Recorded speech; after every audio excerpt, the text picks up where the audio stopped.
हर हर महादेव। नमस्कार आप सभी को। मैं हार्दिक आप सभी का स्वागत करता हूँ हमारे इस YouTube चैनल पर जिसका नाम है धर्म रक्षणा। अनंत काल से सनातन धर्म अपने इतिहास और उसकी विशेषताओं के लिए जग प्रसिद्ध है। हम आपके लिए सनातन धर्म से जुड़े साहित्य, विज्ञान, देवी देवताओं के महात्म्य और अन्य शास्त्र जो हमारे ऋषि मुनि द्वारा रचित अथवा लिखित है उनकी सारी जानकारी आपके लिए यहाँ प्रस्तुत करेंगे। इस कलयुग में हर एक तक हमारे प्राचीन ग्रंथ, वेद, पुराण, उपनिषद और अन्य साहित्यों के विषय में रोचक जानकारी हम आप सभी के लिए यहाँ प्रस्तुत करेंगे। आशा करते हैं हमें आपका सकारात्मक प्रतिसाद मिलता रहेगा।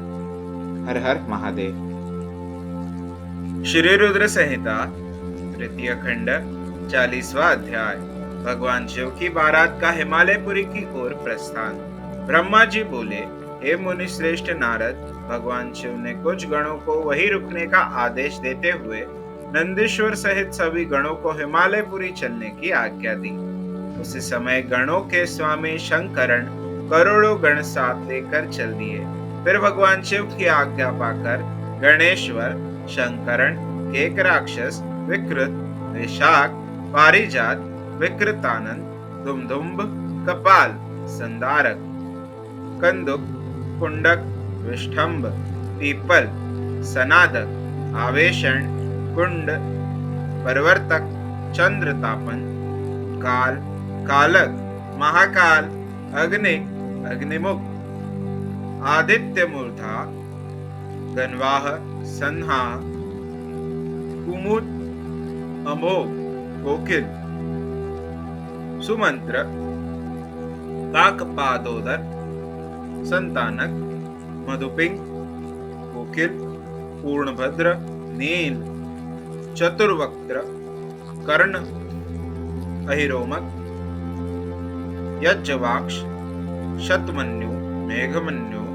काष्ठागुड़, विरूपाक्ष, सुकेश, वृषभ, सनातन, तालकेतु, षण्मुख, चैत्र, स्वयं प्रभु, लकुलीश, लोकांतक, दीप्तात्मा, दैन्यांतक, ऋगिरिटी, देवदेव प्रिय, अश्विनी, भानु, प्रथम तथा वीरभद्र अपने असंख्य गणों को साथ लेकर चल पड़े। नंदीश्वर एवं गणराज भी अपने अपने गणों को ले क्षेत्रपाल और भैरव के साथ उत्साह पूर्वक चल दिए। उन सभी गणों के सिर पर जटा, मस्तक पर चंद्रमा और गले में नील चिन्ह था। शिवजी ने रुद्राक्ष के आभूषण धारण किए हुए थे। शरीर पर भस्म शोभायमान थी। सभी गणों ने हार, कुंडल, केयूर तथा मुकुट पहने हुए थे। इस प्रकार त्रिलोकीनाथ महादेव अपने लाखों करोड़ों शिवगणों तथा मुझे, श्री हरि और अन्य सभी देवताओं को साथ लेकर धूमधाम से हिमालय नगरी की ओर चल दिए। शिवजी के आभूषणों के रूप में अनेक सर्प उनकी शोभा बढ़ा रहे थे और वे अपने नंदी बैल पर सवार होकर पार्वती जी को ब्याहने के लिए चल दिए। इस समय चंडी देवी महादेव जी की बहन बनकर खूब नृत्य करती हुई उस बारात के साथ हो चली। चंडी देवी ने सांपों को आभूषणों की तरह पहना हुआ था और वे प्रेत पर बैठी हुई थी तथा उनके मस्तक पर सोने से भरा कलश था जो कि दिव्य प्रभापुंज सा प्रकाशित हो रहा था। उनकी यह मुद्रा देखकर शत्रु डर के मारे कांप रहे थे। करोड़ों भूत प्रेत उस बारात की शोभा बढ़ा रहे थे। चारों दिशाओं में डमरुओं, भैरियों और शंखों के स्वर गूंज रहे थे।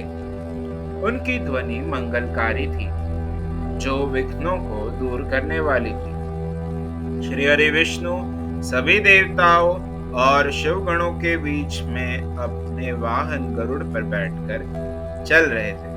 उनके सिर के ऊपर सोने का छत्र था। चमर ढुलाए जा रहे थे। मैं भी वेदों, शास्त्रों, पुराणों, आगमों, सनकादि, महासिद्धो प्रजापतियों पुत्रों तथा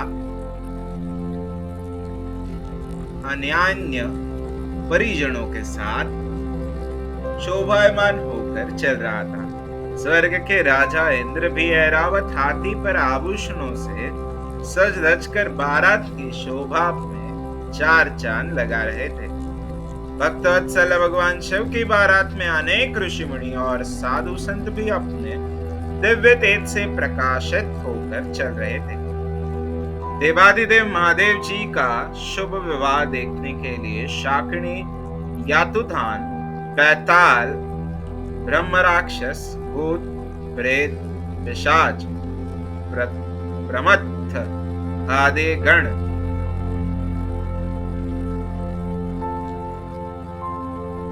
तुम्बपुरु, नारद, हाहा और हूहू आदि श्रेष्ठ गंधर्व तथा किन्नर भी प्रसन्न मन से नाचते गाते उनके साथ होली। इस विवाह में शामिल होने में स्त्रियां भी पीछे न थीं। सभी जगत माताएं, देव कन्याएं, गायत्री, सावित्री, लक्ष्मी और सभी देवांगनाएं और देव पत्नियां तथा देव माताएं भी खुशी खुशी शंकर जी के विवाह में सम्मिलित होने के लिए बारात के साथ बोली। वेद शास्त्र, सिद्ध और महर्षि जिसे धर्म का स्वरूप मानते हैं, जो स्फटिक के समान श्वेत व उज्जवल है, वह सुंदर बैल नंदी भगवान शिव का वाहन है। शिव जी नंदी पर आरूढ़ होकर उसकी शोभा बढ़ाते हैं। भगवान शिव की यह छवि बड़ी मनोहारी थी। वे सज धज कर समस्त देवताओं, ऋषि मुनियों, शिवगणों, भूतों, प्रेतों, माताओं के सानिध्य में अपने विशाल बारात के साथ अपनी प्राण वल्लभा देवी पार्वती का पाणी ग्रहण करने के लिए सानंद होकर अपने ससुर गिरिराज हिमालय की नगरी की ओर पग बढ़ा रहे थे। वे सब मदमस्त होकर नाचते गाते हुए हिमालय के भवन की तरफ बढ़े जा रहे थे। हिमालय की तरफ बढ़ते समय उनके ऊपर आकाश से पुष्पों की वर्षा हो रही थी। बारात का वह दृश्य बहुत ही मनोहारी लग रहा था। चारों दिशाओं में शहनाइयां बज रही थी और मंगल गान गूंज रहे थे। उस बारात का अनुपम दृश्य सभी पापों का नाश करने वाला तथा सच्ची आत्मिक शांति प्रदान करने वाला था। अध्याय 40वां समाप्त। हमारे कार्य की सराहना करते हुए इस YouTube चैनल को सब्सक्राइब करें, वीडियोस को शेयर करें और लाइक करें। हमारे कार्य मानव जाति के हित हेतु अधिकांश मानव जाति तक पहुंचाने में हमारी सहायता करें। भविष्य में हमारे सनातन धर्म के विषय में अधिक जानकारी प्राप्त करने हेतु हमारे साथ बने रहे इस YouTube चैनल पर, जिसका नाम है धर्मो रक्षणा। धर्मो रक्षति रक्षतः। हर हर महादेव।